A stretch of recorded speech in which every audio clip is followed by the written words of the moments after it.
Bismillahirrahmanirrahim. Başta geçmiş olsun. Şimdi Fatih'e takılması içerisinde üretmen ekmeklerin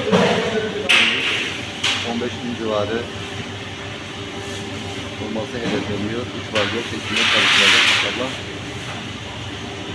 Size çıkan ekmekler dinlendikten sonra gönüllü arkadaşlar bir de eğitim personelinde böyle paketlenip soğumaya bırakıldıktan sonra bir eğitim araçlarıyla iller bazında dağıtılacak inşallah. Bana meclisten eğitim müdürümüz